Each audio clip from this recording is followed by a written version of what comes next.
Short meditation for about 15-20 minutes, and then I'll give a talk and then open it up for discussion. Okay.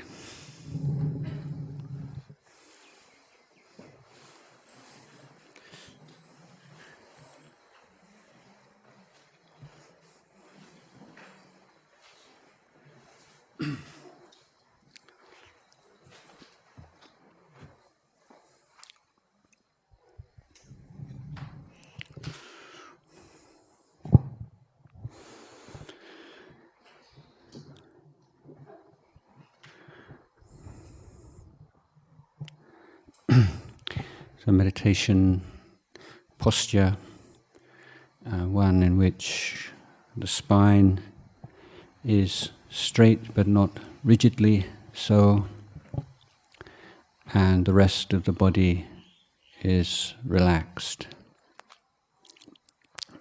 So with the effort in keeping a straight spine is combined, matched with the relaxation of the arms and legs, giving our first lesson in finding this balance between effort and relaxation, which is one of the keys to meditation practice. To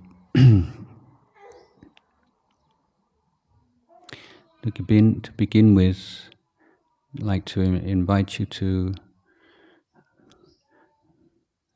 be mindful, be aware of the sensations in the physical body, just to come home, as it were, to sensations which are already present, not sensations we're creating, but giving a firm foundation, basis for mindfulness of the breath.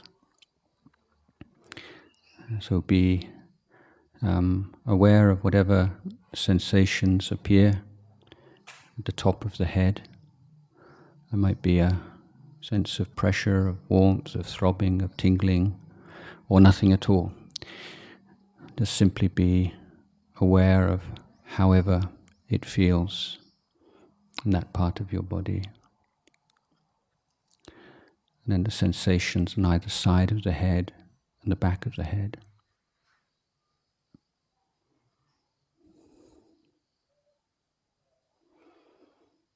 And being aware of the sensations in the forehead.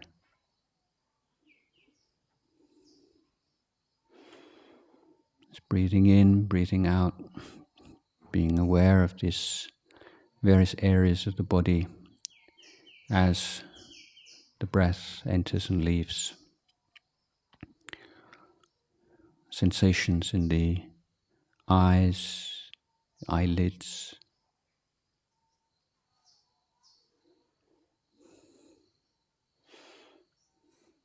sensations in the cheeks,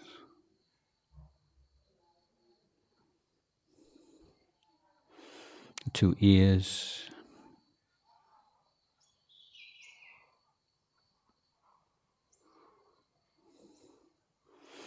now the sensation in the nose, the breath coming in, coming out,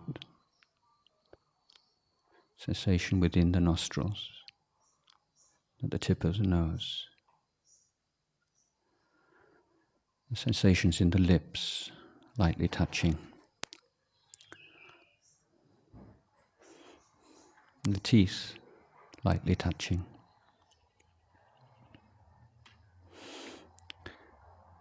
Sensation of the tongue in the mouth.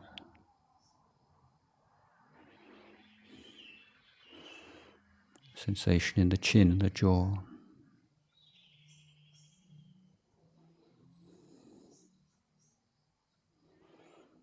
The sensation in the neck, the front, the sides, the back of the neck.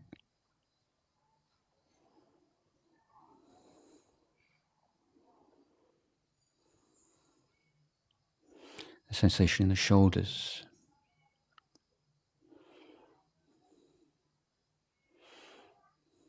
the arms, from the armpits downwards to the elbows, forearms, wrists, hands, fingers.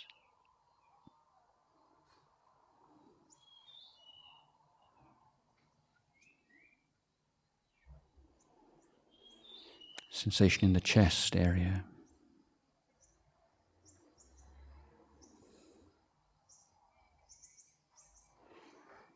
The stomach.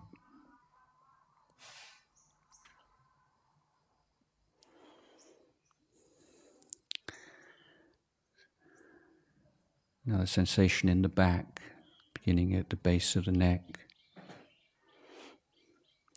The sensations down through the spine, on either side of the spine, down as far as the coccyx.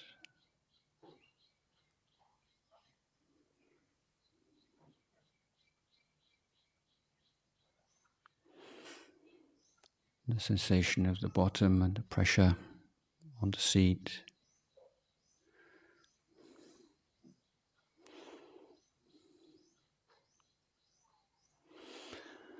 And the sensation in the legs, from the top of the thighs down to the knees, the calves, the shins, the ankles, feet, toes.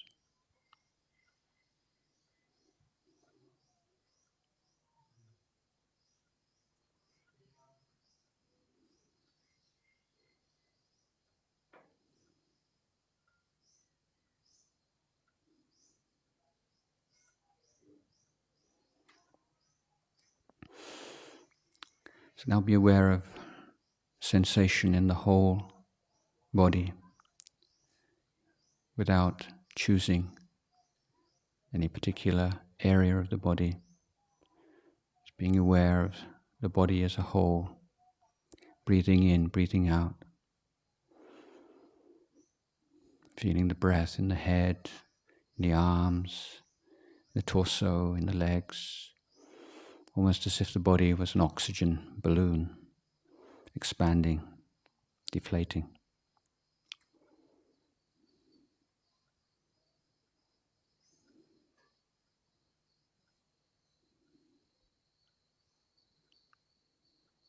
The breath coming into the body, breath leaving the body.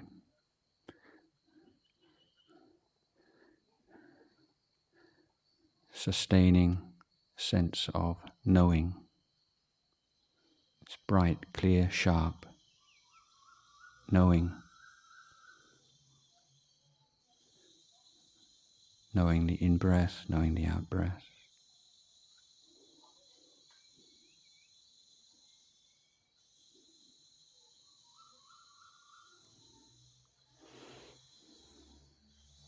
The mind wanders without irritation, discouragement, but gently but firmly, just bringing it back to the present moment.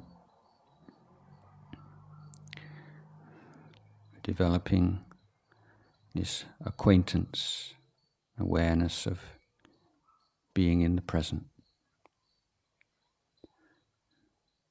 Clear and awake, alert.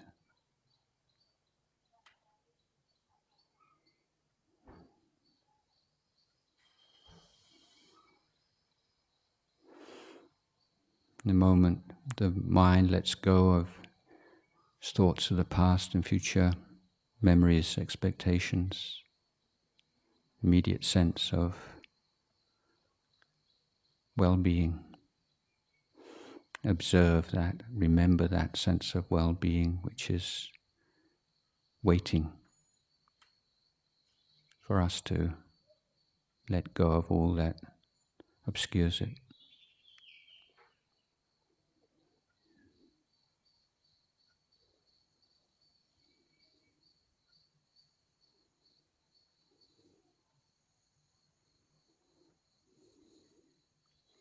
If the mind is still very distracted, then can go back to passing the attention through the body in a very systematic, disciplined way. If the mind is settling down, more or less content with this effort to be mindful in the present moment, then the next step is to choose a particular point, a particular area of the body in which to develop the mindfulness of breathing in a more subtle or profound way. This will tend to be at the tip of the nose, above the lips, but there is no right or wrong place to be aware of the breath. Choose the area in which, the spot in which the breath is experienced most clearly, most comfortably, and establish attention at that spot. No need to follow the breath into the body or follow it out of the body. Establishing attention like as if one was watching a door, as a doorkeeper.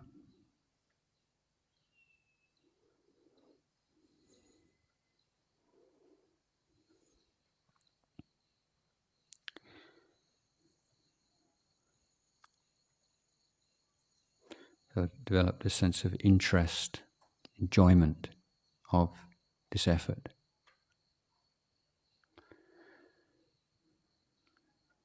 Firm confidence in the value of this exercise, developing a sense of commitment to it.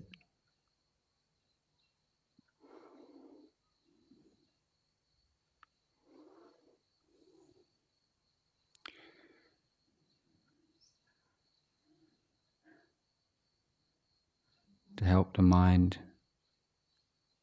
develop this relationship with the breath, this intimacy with the breath, we may use a meditation word or mantra such as Buddho, a 2-syllable word, first syllable on the in-breath, second syllable on the out-breath. So it could be Buddho, for instance.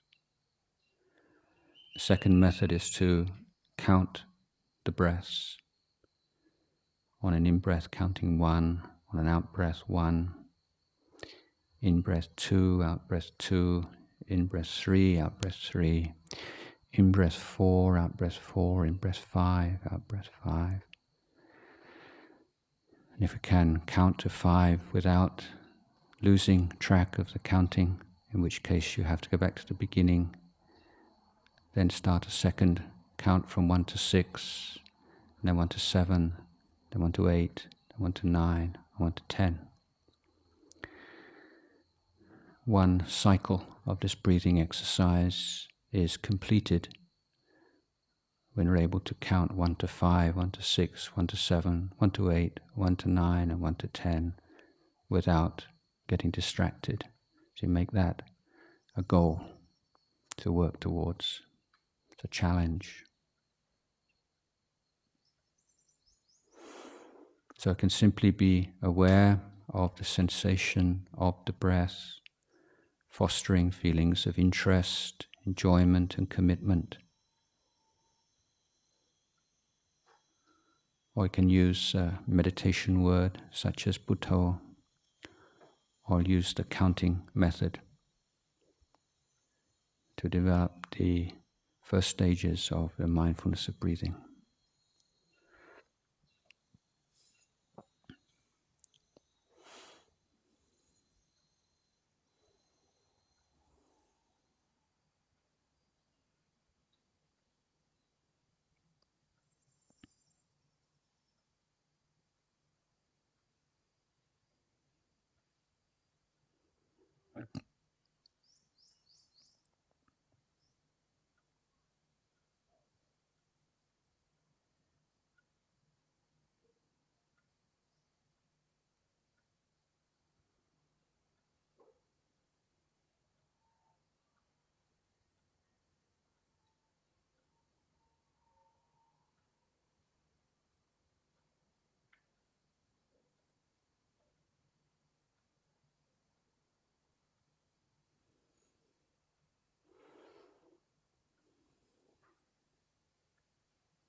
Ajahn Chah, my teacher, used to tell a story about one of his disciples.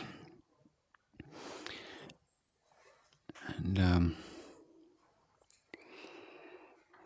Ajahn Chah used to do these unexpected, impromptu inspections of the monastery, keep everyone on their toes.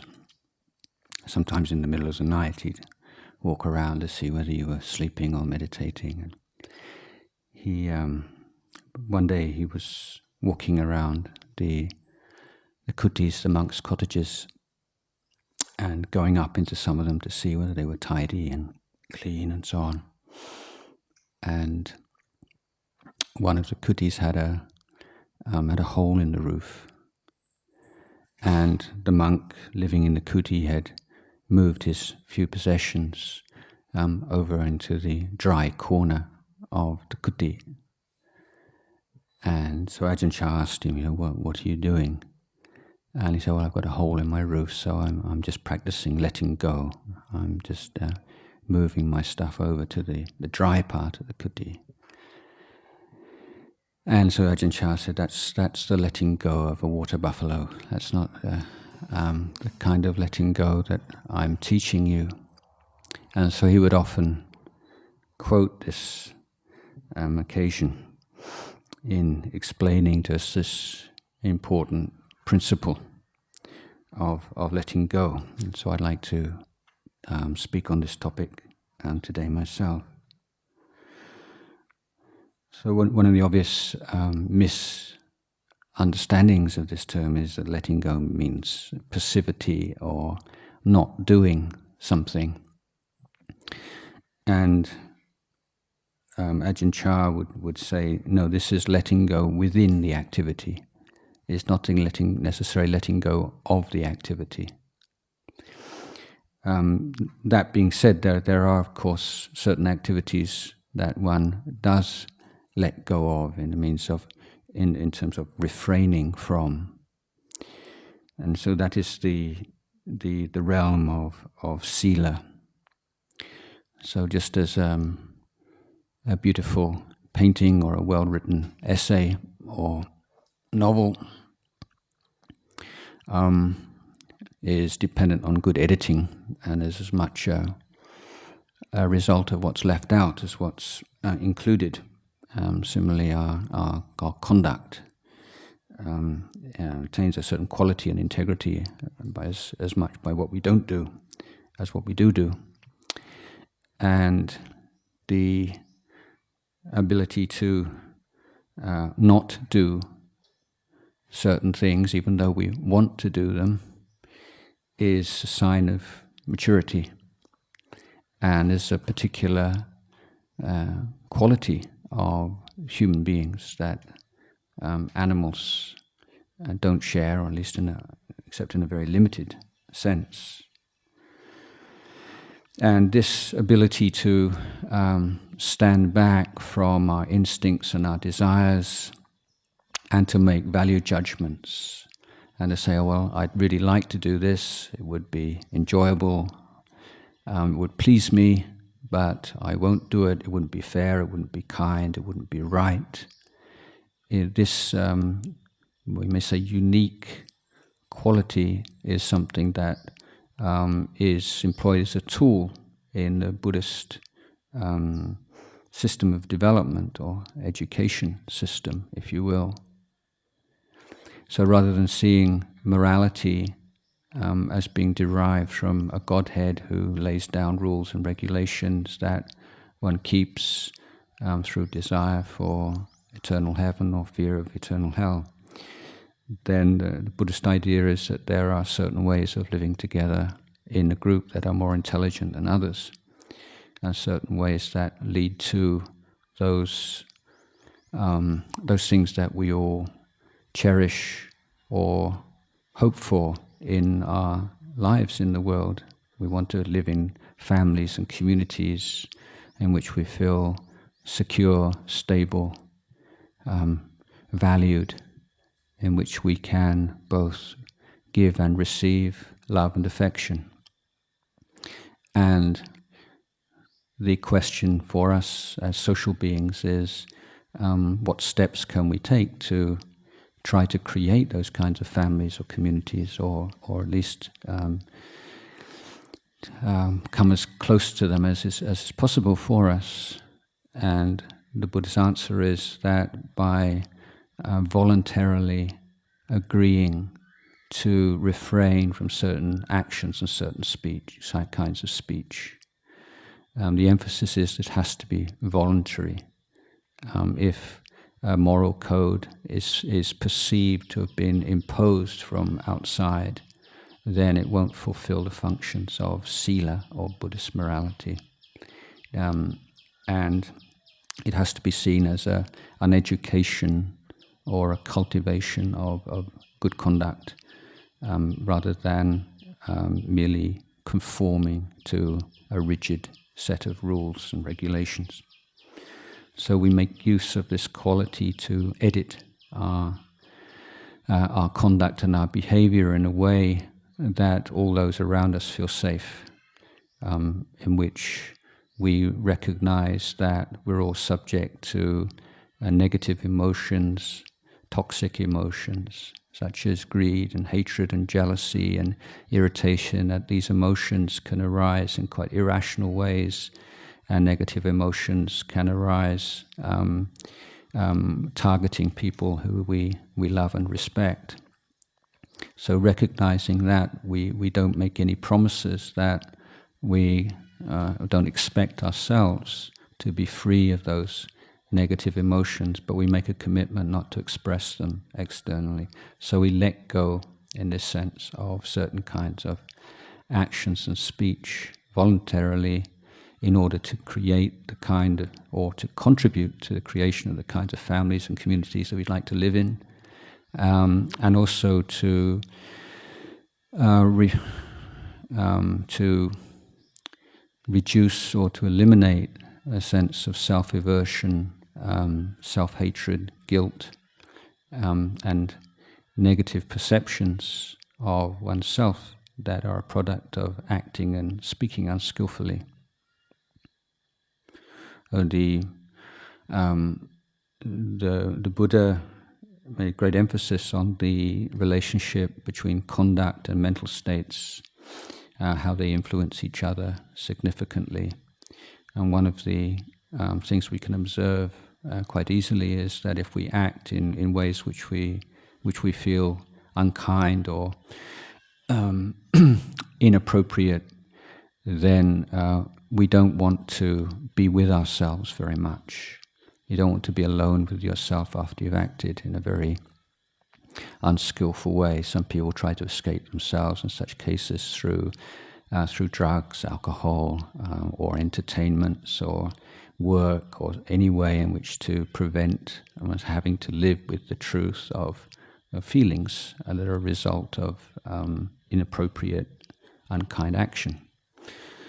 So one of the values of taking care of the quality of your actions and speech is that you feel a friend to yourself. You like being with yourself, you like being alone, and the present moment awareness is not intimidating or frightening or threatening in any way.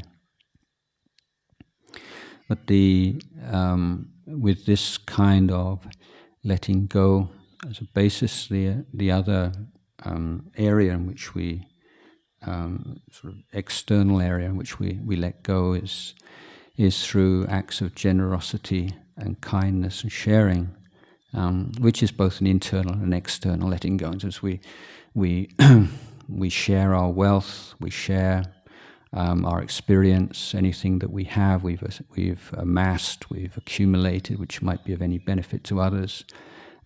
We learn how to let go of our attachment. Let go of our selfishness and stinginess through giving and sharing and experiencing the joy of giving, and gradually undermining this sense, this is mine, it's nobody else's, and the narrowing and the negative effects of such thinking.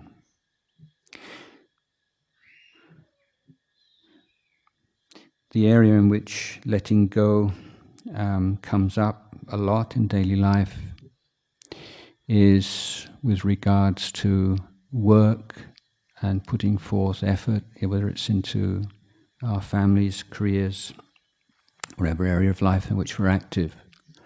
What does it mean to let go in that sense?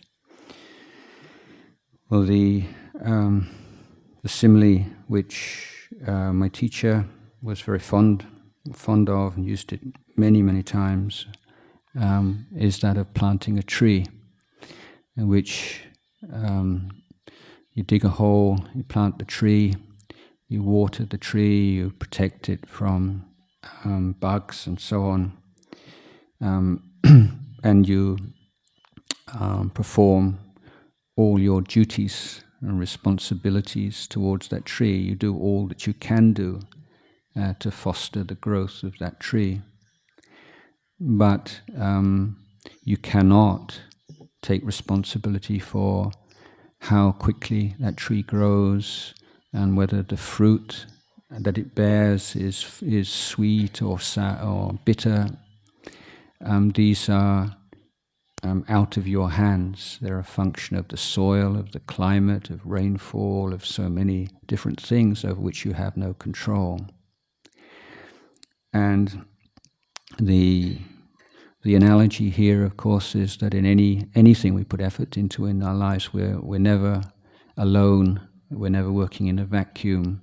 There are always other factors out of our control which are going to play a part.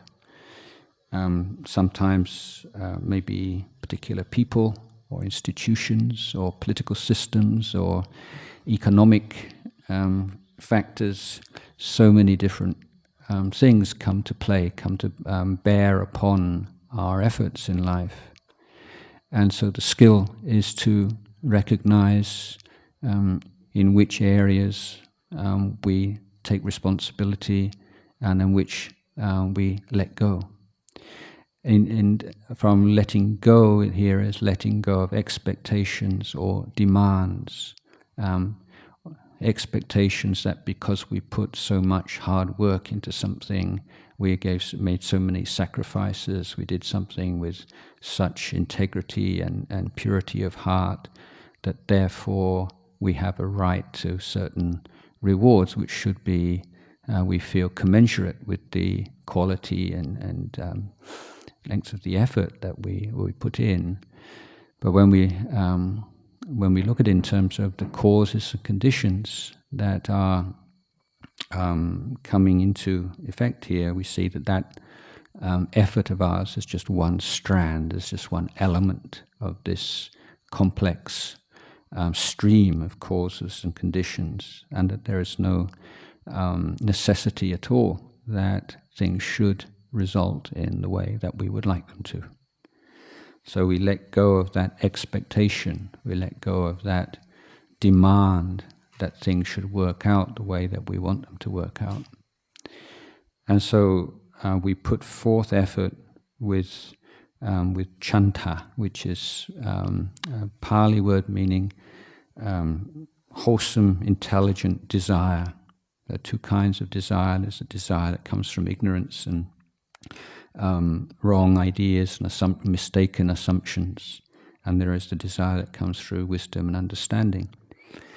So when we act with chanda, with wise, intelligent desire, our desire is on doing the best we can and on constantly developing and improving that best and taking joy in the work itself, in the creation, in the effort itself, rather than in the result of the effort. Nevertheless, we do need to have a goal in mind. It's not totally in the present moment with the effort. And the analogy here is of swimming in a lake towards an island in the middle of the lake. Now the unwise person swimming towards the island in the middle of the lake lifts his head up above the water and is looking intently on the island. And so obvious results, lifting the head up from the water means that the stroke is affected and starts to swim much more slowly, and it gets more tired. And secondly, it just seems as if progress is very slow, like the watched kettle never boils, and you keep your eye on the goal all the time. It seems like you're not getting anywhere. So the wise swimmer notes where the island is, and then puts his best effort into swimming in the best, most efficient way possible, and then every now and again lifts his head up just to check whether he's still swimming in a straight line towards the island. And this is the analogy for effort in spiritual life, that one establishes a goal and then one puts one's best effort into the effort itself, the quality of the effort, and then every now and again just pops your head up just to check the big picture, check to see whether one is still aligned with the overall goal. One of the problems with people encounter with meditation practice that I've noticed is the sort of application of worldly ideas to meditation, seeing it as a kind of a difficult and kind of unenjoyable chore, but which has like a wonderful goal at the end, which was something of peace or enlightenment or some kind of special experience. And so when meditators find they're struggling with agitation and sleepiness and dullness and kinds of negative thoughts, and they can very easily assume that I'm not very good at this just doesn't work, or I'm doing it wrong, or maybe I need another technique or another teacher, and so on and so forth. Whereas, in fact, this is the idea. I mean, this is what you're supposed to be doing, if you like. It's not that if you don't realize this goal of peace, or however you want to characterize that state that you're striving for, therefore you're wasting your time, and everything which is not that state is a problem. But the idea behind meditation in its initial stages of developing mindfulness on an object, developing attention span, is that it reveals, it illuminates the way that our minds work. And we take this as an opportunity to learn, to study the nature of agitation, the nature of dullness, the nature of boredom, the nature of irritation, the nature of discouragement, all these mental states that are churned up by the effort to sustain attention on an object are to be seen as objects of study, things to be known and understood, rather than as things that are stopping us getting what we'd like to get from meditation. There's all these qualities of mind are already present. They're not coming into existence because of meditation, but they're being revealed to us as mental states rather than as experienced as who we are, part of our personality. So we're, could say, almost say, objectifying, or at least giving ourselves the opportunity to objectify these mental states. So we may say we're learning to see thought as thought, to seeing feeling as feeling, to seeing perception as perception, rather than experiencing them as who we are. And we learn to see how these mental states arise, what conditions they're arising, what feeds them, what leads to them passing away from the mind very easily or quickly, and what prevents them from arising again in the future.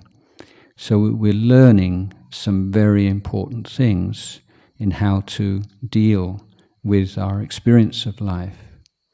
So if we're putting effort into being mindful of the breath, and then the mind wanders off, you bring it back, and then you start to feel irritated, start to force it, then that's probably an indication that that's how you approach problems in your daily life. And if you feel discouraged very easily because you can't meditate on the breath, it probably means that you're someone who tends to get discouraged with other challenges in life. So it's a very honest appreciation of the way our minds work, but this isn't at the same time like therapy, or it's seeing these things as habits, as accumulated energies which are not inherent in the mind. They're not part of the mind itself. Just things that we've learned to do, learned to think, learned to perceive, and which we can unlearn if we're willing to put the time and the effort into that practice. So when we meditate, you start off a lot of agitation usually, and nobody likes to be agitated, I don't think, but point I'd like to make here is that we shouldn't assume that the answer to mental agitation is always in application of a particular meditation technique. That mental agitation is often an indicator of an imbalance in our daily life. Just as physical pain is an indication of some physical problem, and although nobody enjoys, obviously, to experience physical pain, we generally understand that all in all it's a good thing because it alerts us to problems which need to be dealt with in the physical body. Mental agitation, if it's a chronic problem which shows no signs of being reduced by meditation, is often a good indication that we need to look at our daily life and to give more attention to what in Buddhist tradition is called sense restraint. It means a certain amount of reduction of the stimulus that we experience day by day. These days, we're using brains which evolved to their present state a very long time ago, and which were not designed to have to deal with the amount of information that they receive these days. So this sort of information overload is not so surprising. So it's important in daily life to give some thought to just how much information we need to be absorbing, and in areas in which we can simplify our lives and simplify the workings of the brain by reducing the amount of stuff in it, is a very useful, important adjunct to meditation practice.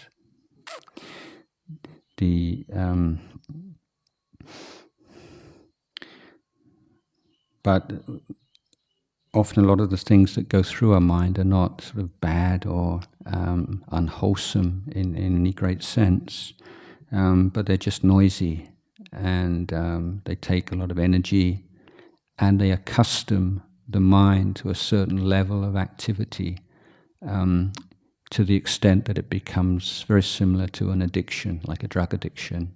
And so meditating is, to begin with, is a bit sort of like cold turkey. You're just experiencing withdrawal from the usual intensity of mental experience, which has become so normal that, it's just take it for granted.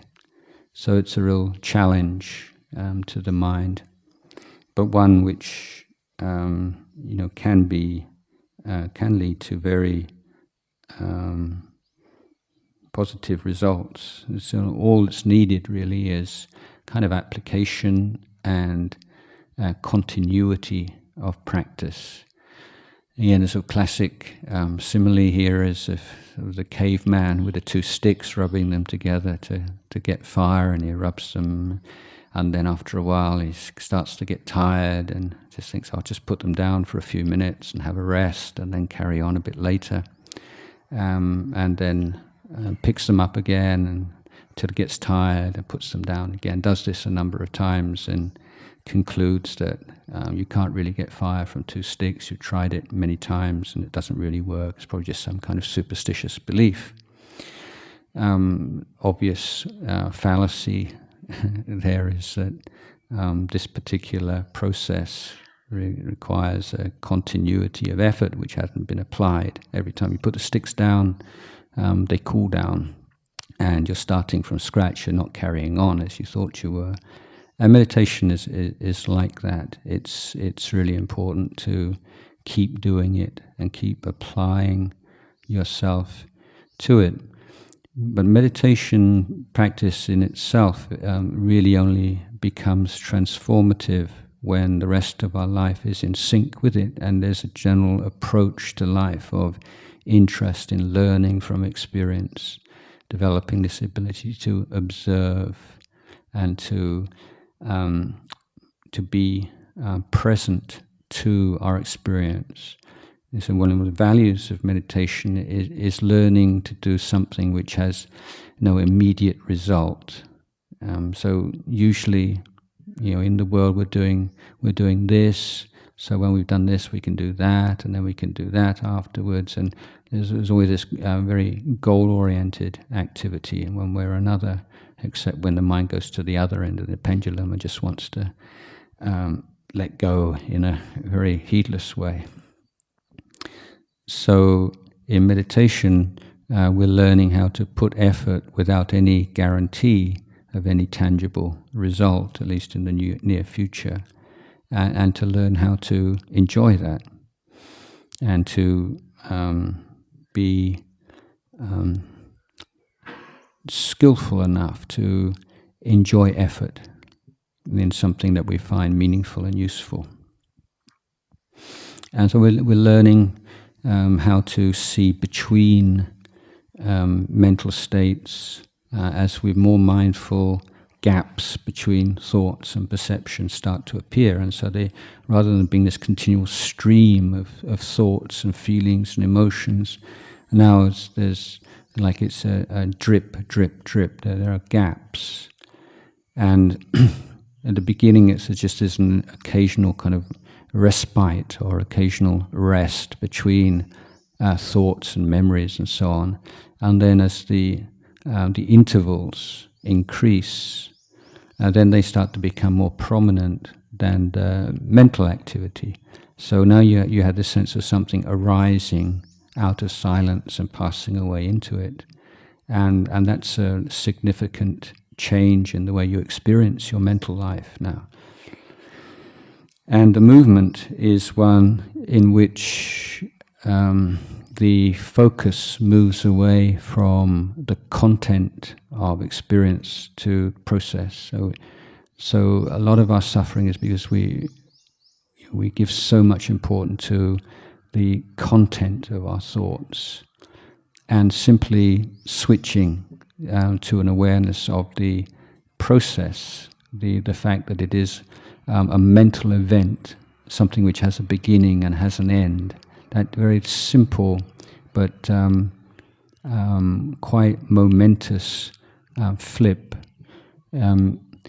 is something that can only really be experienced consistently and in a way that leads to transformation through meditation practice. In daily life, what we're trying to do is to sustain this kind of continuity of awareness, and there are many techniques and methods to do that. But I think for most of you, I hope there don't tend to be too many great crises on a daily basis, but there is just a steadily accumulation of tension throughout the day. So by the end of the day, I tend to feel very kind of tired and worn out and fed up. But if you can puncture that steady accumulation on a regular basis, it doesn't build up, and you can maintain a sense of freshness throughout the day. So that can be achieved in very, very kind of simple ways. One is in those times when you don't have to be engaged in anything. At that particular moment, say, walking from one room to another room, walking upstairs, walking downstairs, or walking from a building to a car, then to consciously apply yourself to meditating on the breath or on a meditation object, just for those very short periods of 30 seconds, 1 minute, 2 minutes, 3 minutes, and just regrounding yourself in the present moment, just letting go of that tension in the mind.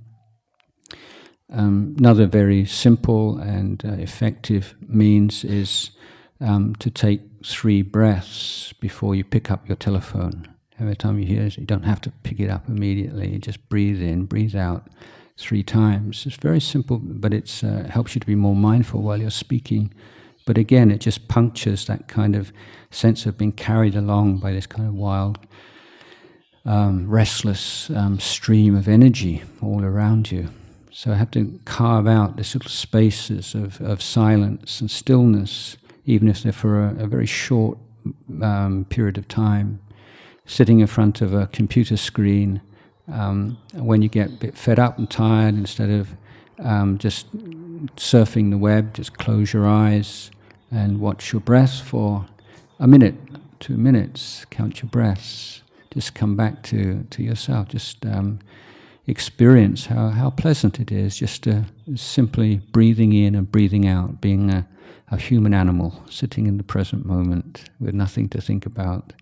It's something that's not mystical and it's not difficult, at least to try to do, but it can have a really important and noticeable effect on the quality of your life. So the idea is that when you come to meditate, there's a sense of readiness, and that you haven't put down the sticks, as it were, during the day, but you are carrying on. You might have just only been sort of maintaining the heat already generated, but you haven't allowed it to dissipate. And this effort is something which is fulfilling in itself. The sense of creating this conventional self as someone who's putting effort into their life, into the quality of their life day by day. So if we're looking for, often results in our working life and relationships, all those, sometimes difficult to see and can be discouraging on that account. But if we look back on a day in which we put effort into protecting the mind from negative emotions, from dealing wisely and skillfully with negative emotions that do arise, and we've brought into the mind some positive emotion, and we've taken care and nurtured positive emotions that are there already, what's called the 4 right efforts, then there's a sense, we're on the path here. We maybe not be speeding along, but we're basically there. We're on the path. And noticed, I think it's normal and admirable in many ways that as we follow this spiritual path, that we're very wary about becoming puffed up or proud in any way, and humility, humbleness is a virtue which forms a part of every religious tradition. But humbleness, humility can also be an inverted kind of pride, and it can become a identity and a self and a kind of a rigid kind of person. But if we really start to look very closely, observe the way that negative and positive emotions arise in the mind, then we can see then something else happens. And my analogy for this is if you have a garden, and you grow some flowers or some vegetables or whatever, and you put a lot of work into cultivating this garden, and then when the time is ripe, the flowers bloom and they look very beautiful, and you just have a great sense of joy and appreciation at seeing these flowers, and it's not in any way an indulgence or a defilement of the mind in any way. And when we understand how virtues and positive qualities arise in the mind as the result of a systematic effort through time to cultivate them in the correct way, then when they do start to arise in the mind and we see them, we can appreciate these good without any sense of being puffed up and proud. Look at me, I'm so special, I'm so spiritual.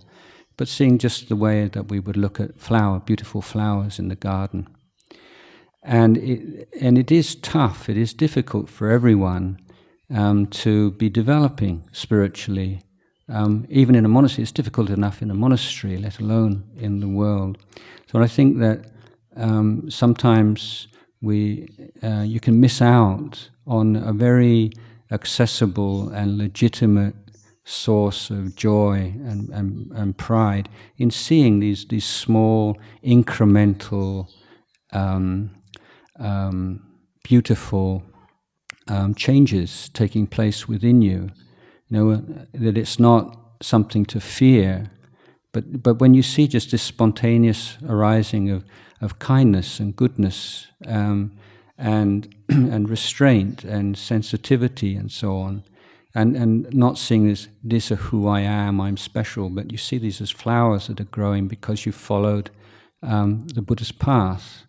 Then there's a sense of gratitude to the Buddha and the Dhamma and the Sangha, and there's a sense, this is so wonderful, you know, that these things are growing in my garden, as it were. So the simple fact is that we just cannot live without some sense of happiness, and we have to be aware, where do we really look for our pleasure? Now, we might have some very high-minded ideals about it, where we think we should look for happiness and pleasure. We have to be very honest where we do. And if we're not finding joy and happiness and pleasure in spiritual life, then we'll find it somewhere else. When the mind becomes distracted in meditation practice, then often, thinking about this again, or worrying about that again, and our analysis tends to focus on the content of the thought or the worry that is occupying the mind. What we also need to look at is the emotional tone of the distraction, because that may often be more telling than the content itself. Often it's just this sense of that sort of cozy little pleasure, you know, that comes from a favorite thought or a favorite worry or a favorite concern, and that I think that part of the essential character of this sense of self, or some people call ego, is this cozy sense of familiarity. You know, it's almost better the devil you know than the devil you don't. It's just something that's, you just feel you can just sort of ease back in something which is familiar. And and so that sense of just a kind of mild pleasure that comes from mental distraction in meditation is the story, you know, as much as, you know, the story or the content of what you're thinking about. And so to recognize that helps to prevent it. But what is perhaps most important is to cultivate this sense of appreciation and enjoyment and commitment to the meditation itself. Again, to observe and to remember and to recollect just how good it feels when the mind is without distractions. The sense of clarity and peace of the mind is such a sublime feeling, even if it's just for a flash, just for a moment, and to recognize that is something which is available to us through this practice, and a sense of joy in being able to do this in the first place, of having this contact with such a teaching, having met this wonderful means of cultivation and having the opportunity to apply it. So there are various kinds of reflections that you can apply, but all with the idea of bringing up this sense of satisfaction and contentment with meditation object. So if you can cultivate this joy and contentment with the meditation process, independently of the present experience of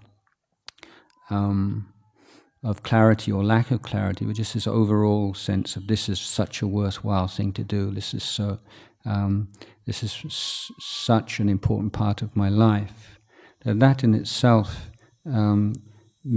helps you to let go of this move out of the present moment into the realms of imagination and memory.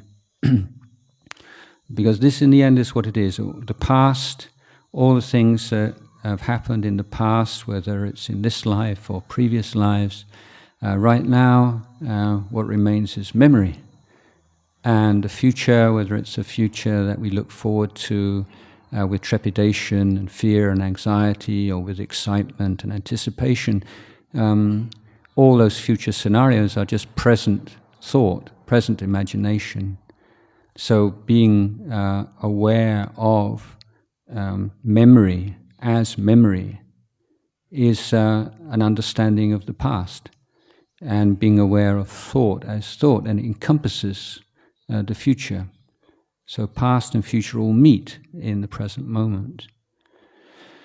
Now, present moment awareness is not, the end in itself. It's not the goal. Be here now is not the goal of meditation, but it's a necessary condition for the arising of wisdom. Because this is where the Four Noble Truths are to be known in the present moment. So if we, as I often talk about Buddhism as being an education system, and I say the present moment is the classroom. This is where you learn what you need to learn. And until you can be in the present moment consistently and over a long period of time, then you're never really able to penetrate these profound truths, never able to understand what letting go might be. Ultimately, letting go is letting go of the sense of me and mine. And through this bright, clear, sharp, precise, powerful presence of mind, begin to see that that sense of me and mine is something that we add on to experience. It's not part of experience itself. The sense of me and mine is very strong when the mind is very clouded and affected by emotion. The clearer, the brighter the mind is, the less the sense of me and mine. When the mind is in a state of samadhi, then there is no sense of me and mind. So me and mind is not like a fixed aspect of experience. It's something which arises and passes away dependent on other things outside of itself. So but this is not an insight which has to wait for a very refined level of meditation. If you have developed some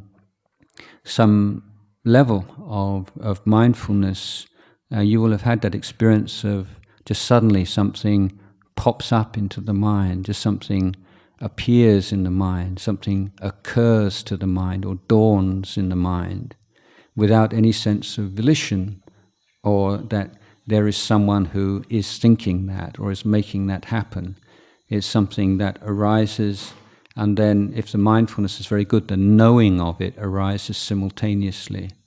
If the mindfulness is not so good, then it arises and then the mindfulness catches up with it afterwards.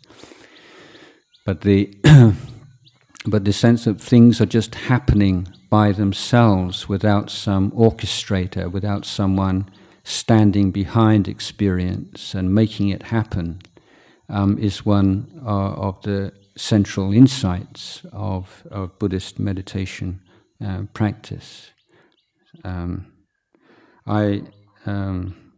Speaking with a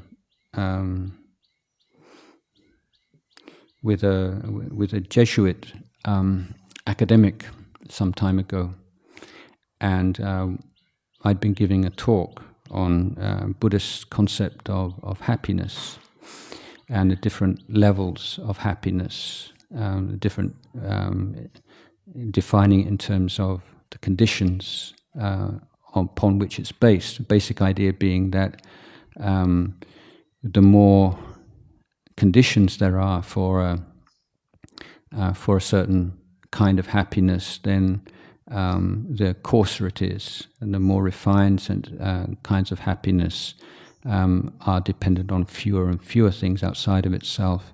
And then the happiness of Nibbana is one which is completely unconditioned. So his view was that he still felt that there was a significant gap between the highest kind of conditioned happiness and the unconditioned happiness. And although he didn't mention it, I understood him to feel that this was where grace, the grace of God, comes in, which bridges this gap.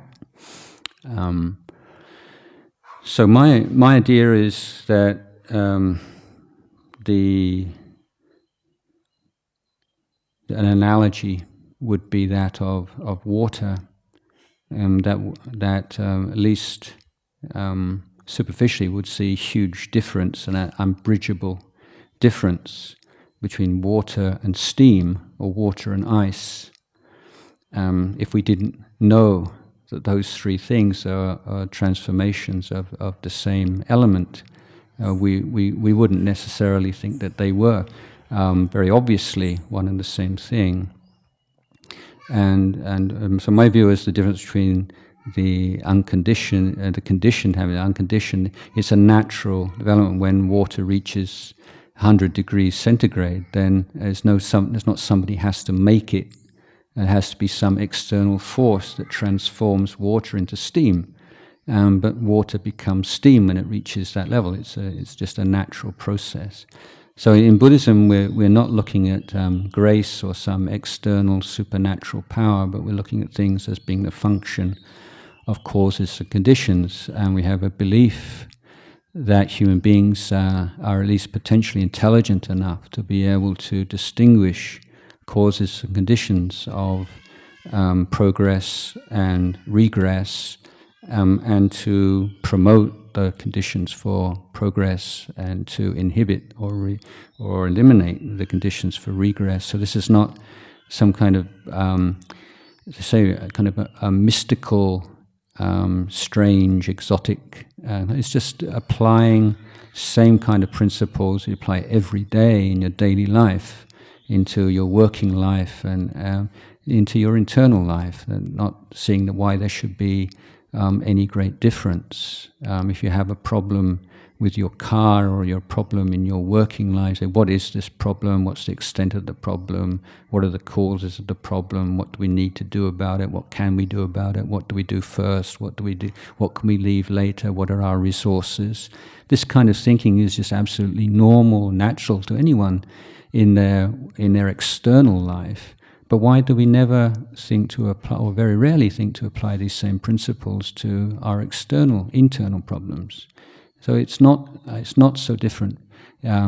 Simply that we've never performed even the most basic kind of mental hygiene, or developed any kind of internal discipline, or really applied ourselves systematically enough to developing this tool of human mind. We can probably think quite well in particular areas in which we've studied or in which we feel comfortable.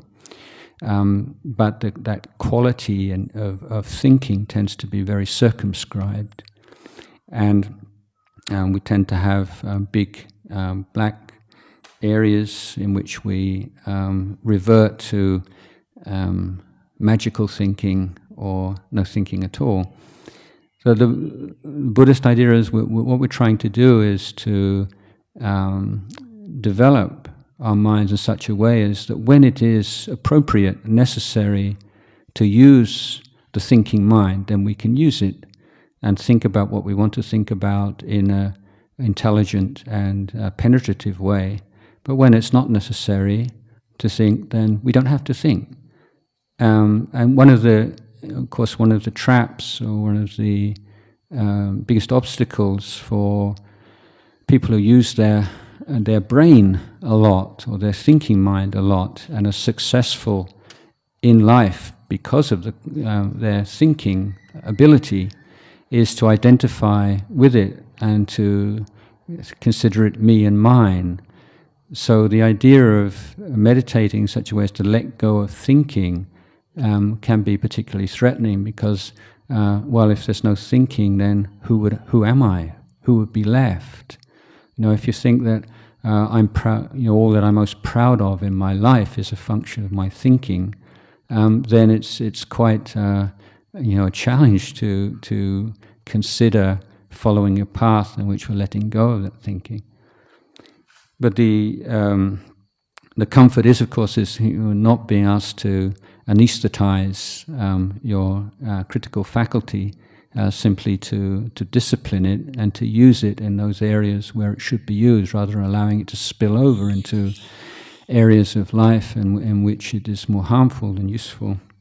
And also allowing us to experience the joy and the openness of a mind that doesn't have to think. It's not neurotically conditioned to find something to think about all the time. So the knowing how to think when it's a good idea to think, and being able not to think when it's not necessary to think, and to experience the joy of creativity and logical thought, scientific thought, but also the joy of peace and stillness and tranquility. These two are not mutually exclusive. You don't have to make a choice, one or the other, in your life. And in fact, ultimately, they nurture each other. When you can cut all the junk out of your thinking mind, then you open up areas for more useful and creative thinking than were there to begin with. So we're letting go of this attachment to thought, attachment to memory, attachment to perceptions, attachment, this is how it is this way because I think it is, because I feel like this, and not taking how we feel about things, how we think about things, our ideas about things, our views, our philosophies as being ultimate, but seeing them as merely that. We've all got ideas, we've all got views, we've all got opinions, we've got things we like, we've got things we dislike.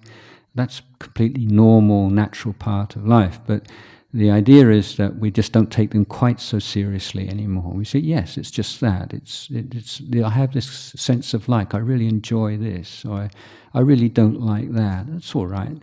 But it's just that. It's just a thought. It's just a feeling. It's something conditioned. It might have been something that happened when you were a boy or a girl, or it might have been something from a past. It's irrelevant, really. It's a feeling that arises. But knowing it and not allowing our mind to be conditioned by it, but simply to see it as part of the mental weather.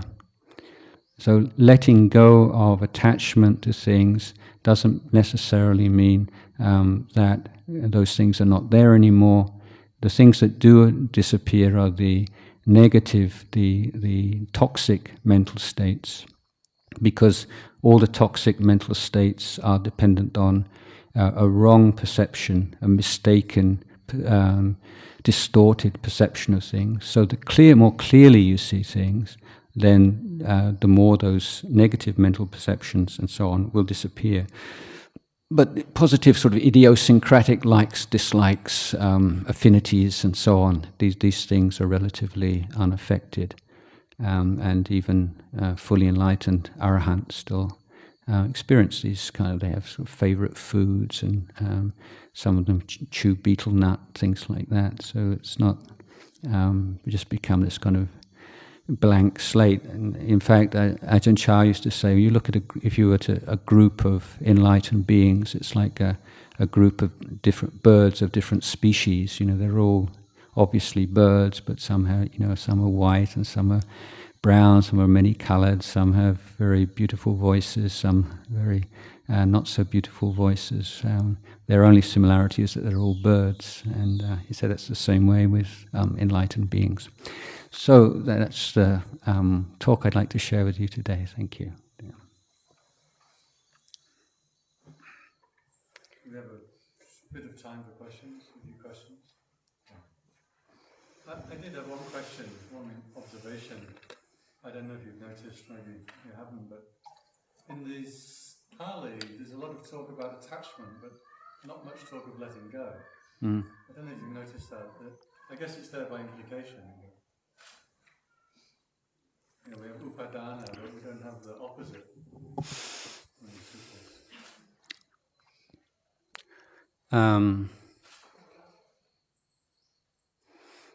Just something to. I'm just trying to sort of mentally flick through I mean, in the Satipatthana Sutta, you know, the mind, which is mindfulness, is not attached to anything in the world. So yeah, maybe it just doesn't come up as a sort of particular category, but it's sort of here and there throughout. But you know, in the teachings of all those people who've penetrated to the heart of the Dhamma, it's something that they talk about a lot, isn't it? So, yeah. What you were saying about in your daily life, when you find little places to find times to breathe when the phone rings or something. When I worked in a jazz club with live jazz music, and I was a manager, I was only like 22, and it was too much for me. I was running around like an idiot. This is before I was a monk. Just to get that image out of your head. Yeah, I'm glad you weren't doing that as a young monk. Yes, okay. Yeah, so. And we used to sell beer by the jug, and that was my time, was running around. I just couldn't keep any idea of meditation. And then when we pour the beer as a jug, it would take about 8 seconds. And I just have 8 seconds just to stop and be still, and then carry on with the work. But at the end of the night, that gave me a sense that I hadn't just been working, there'd been something else going on, some kind of meditation or awareness going on at the same time. Yeah. So that really helped me every time. Yeah, I think everyone's got, you know, a different situation, but you can, you know, say even like in a jazz club pouring beer, you know, you can still find short, just 8 seconds, a couple of breaths, can make a difference also. You know. But I think I've said one of these groups before, my generation, we all felt that the Nobel Peace Prize just became a joke when Kissinger received it. So that's a long time ago now. But I've always said that I think the person who should receive the Nobel Peace Prize, and I would personally, if I could give a Nobel Peace Prize, I'd give it to the man who came up with the idea of putting timers on traffic lights. You know, tell you, it's such an absolutely brilliant idea. And if you were to consider how much tension has been released through motorists all over the world, thousands, millions and millions, just being able to relax because they know how much longer they've got to go before. They say, oh, come on, why is it always red, you know? Yes, I think it's enough to absolutely qualify that person for a Nobel Peace Prize.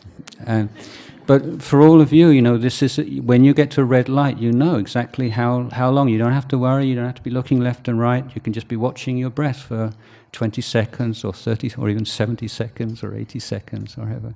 So that's another good time to meditate. Does anybody have a question or a comment? Or an anecdote? Okay, I have one question. So, when you meditate and then you experience your breath disappears, what are you going to do next? Can I just repeat the question? She was asking, when you do meditation and you experience the disappearance of the breath, what do you do next? Well, the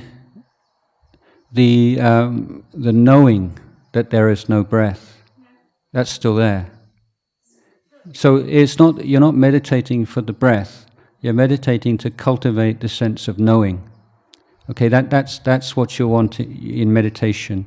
So we use the breath as a vehicle to create this familiarity with and the ability to be the knowing in the present moment. So when there's a breath, a coarse breath, you know that the breath is coarse. When the breath becomes more subtle, then you know that the breath is subtle. When there's no breath, you know that there's no breath. So I know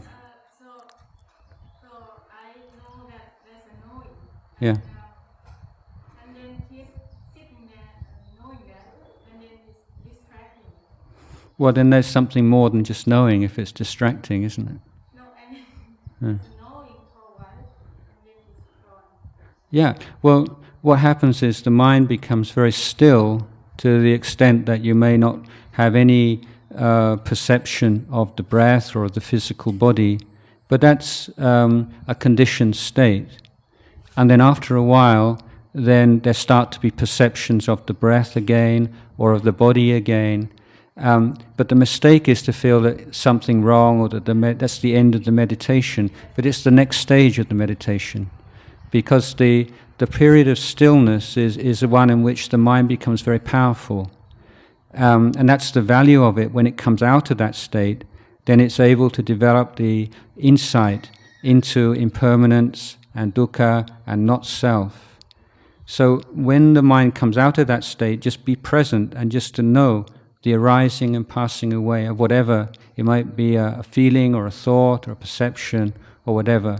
So we're moving from the focus on one particular object, the breath, to the knowing of whatever arises without choice in the present moment. So the focus is now on impermanence or not self. But many meditators, when they've been through the very stillness, they come out, they think, oh, that's the end, I've lost it. But no, it's just the next stage, it's the next... Do I need to develop jhana and yan? There's two different things. Chan, yan, two different things. I mean, your sense of the nose tip or your Abdomen. abdomen, and then you will develop the chan.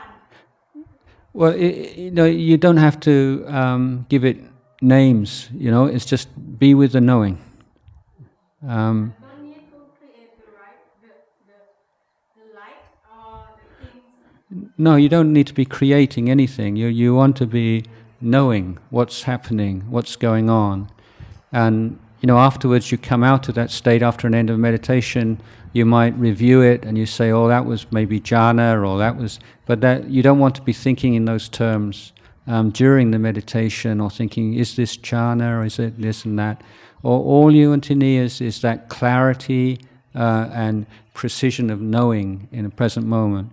So you could say, oh, if you're knowing and there's no breath and there's no body and there's just stillness and brightness, and you could say that's jhana state.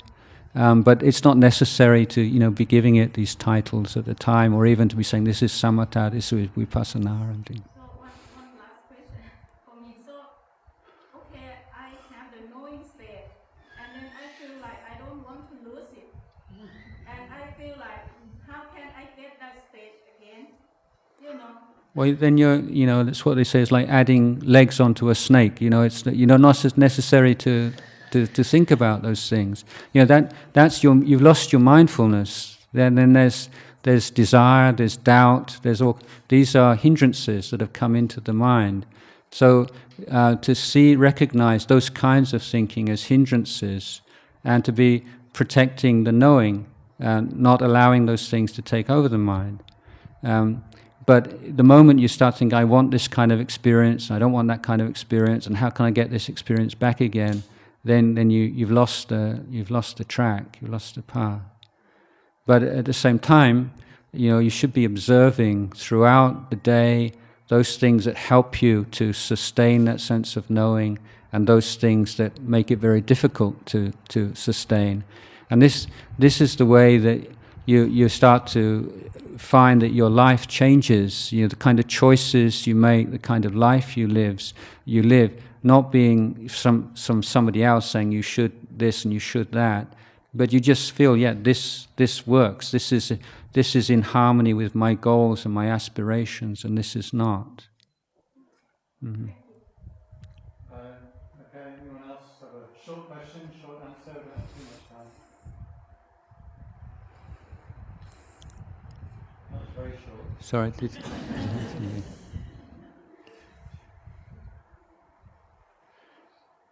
Okay.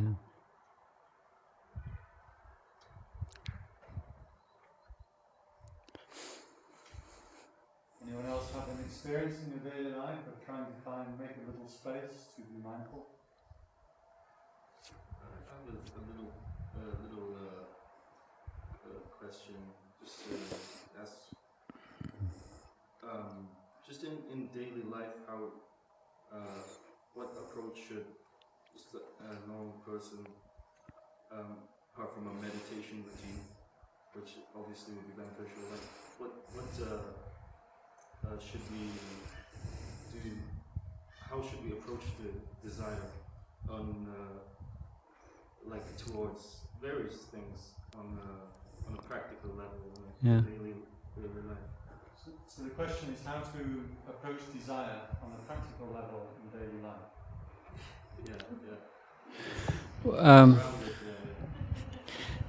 Yeah, I mean, my simile that or analogy here is a very simple one.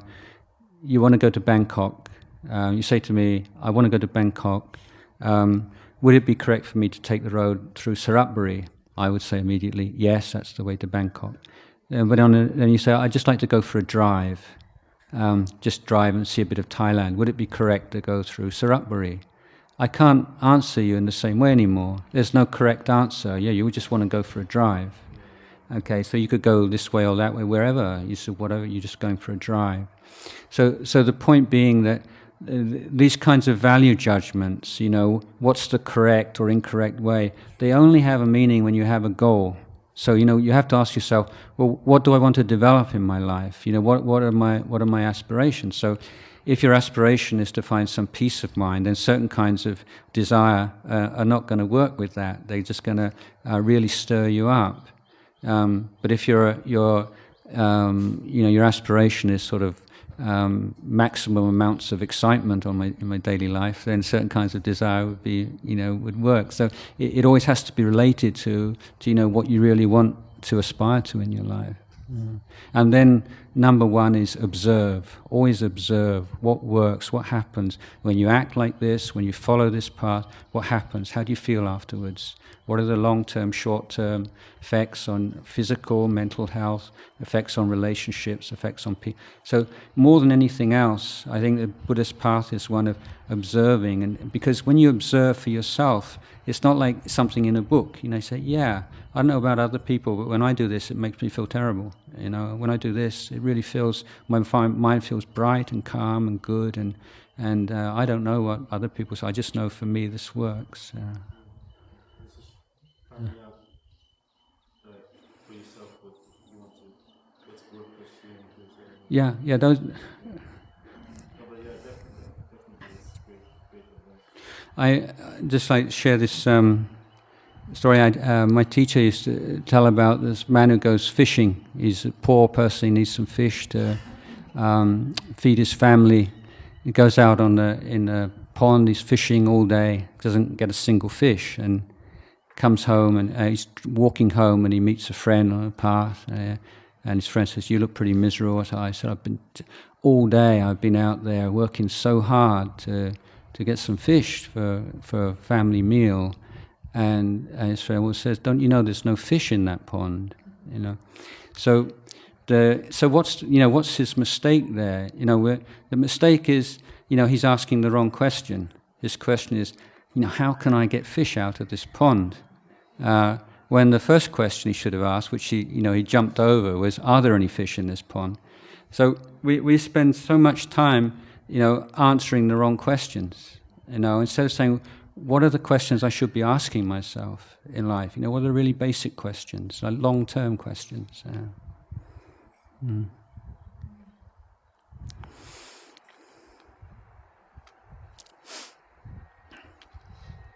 Okay, Jan? Yes, Saviour, sorry.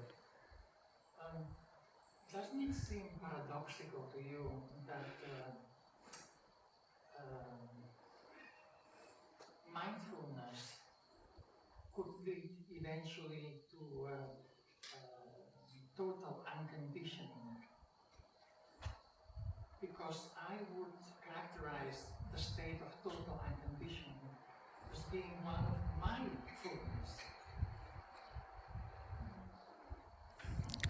How do you address this paradox? Well, I think it's more a paradox of language than of experience.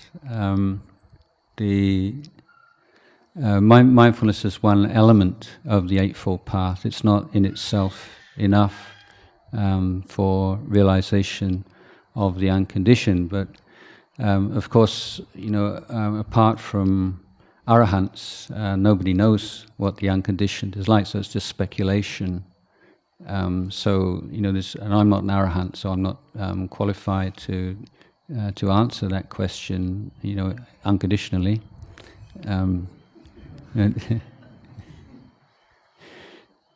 But I think it's more a matter of terminology and language than anything else. And the answer to this kind of question is you just do it and see what happens.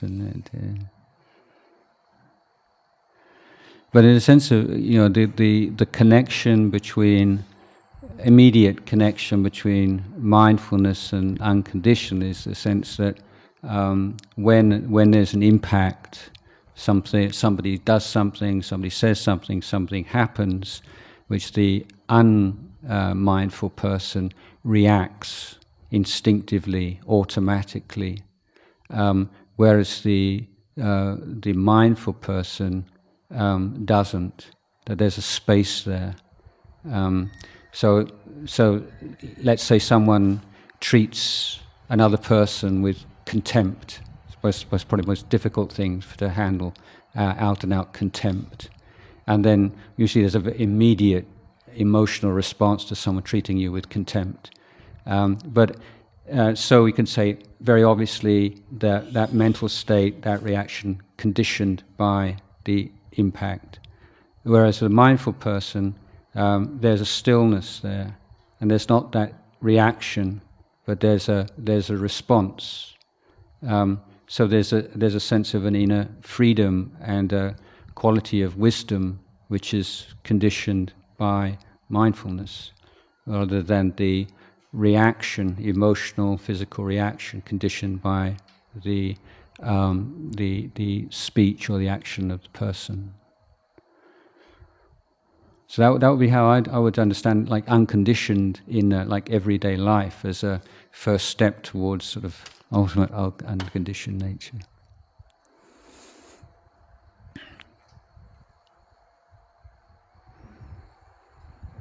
Anybody else have a question or comment? You come all this way from Bangkok and no question?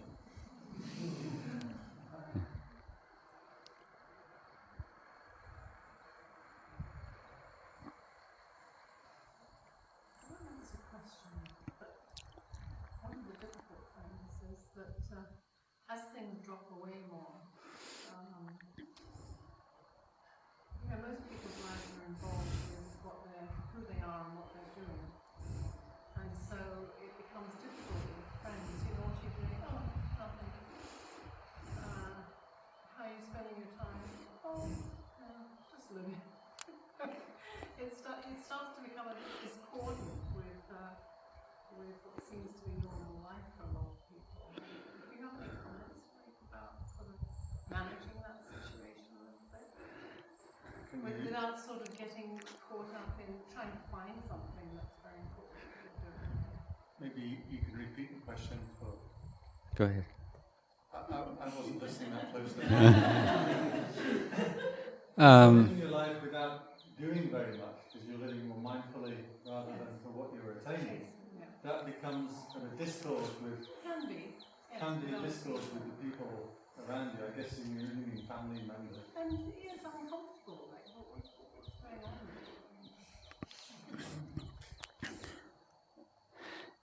Yeah, I don't know. I just feel like generally in life of the world, just like it's like a play, drama, and you just play your part. Like if you play Hamlet, you try and play it as best you can, or Olivia, or whoever you are. But there's one part of I'm not really Hamlet, but if an actor was to stand up on the stage to be on, I'm not really Hamlet, it's just, you don't have to tell everybody that, because everybody's, I think it's just part of it, isn't it?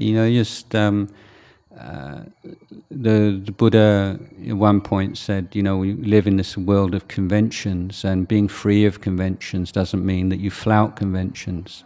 And you just respect them because that's the way the world works. But the convention is just a convention, and so just short. Fun. Yeah. Exactly. Yes. Yeah, but the point is, enjoy that. Don't feel uncomfortable about it. No, I mean, and the fact that, let's say, you don't take all those, in fact, although you're not expressing it, articulating it to people, people just feel good around you when you're like that. People who are caught up with those things. So it's actually, a form of giving to people around you. Don't we have the opposite problem, that we're supposed to be doing nothing, but actually we're getting interested in all kinds of little things? That's more common, isn't it? Yes. That's what they're busy doing nothing, working the whole day through. So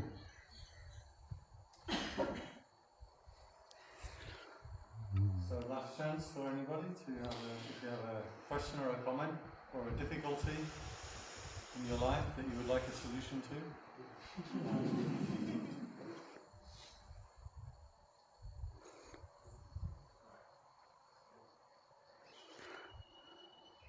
Okay, so if we're good, we'll call it a day at this point.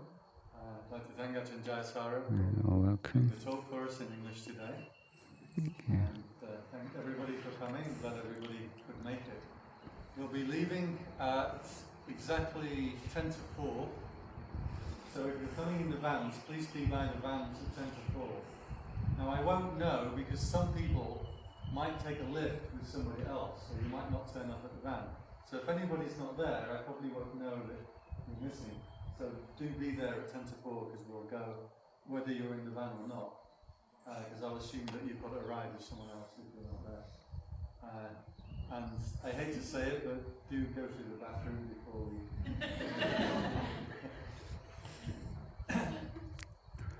anything else? Any other announcement that you have? Okay, it's good. So we're going to pay respects, feedback to Ajahn Jayasaro.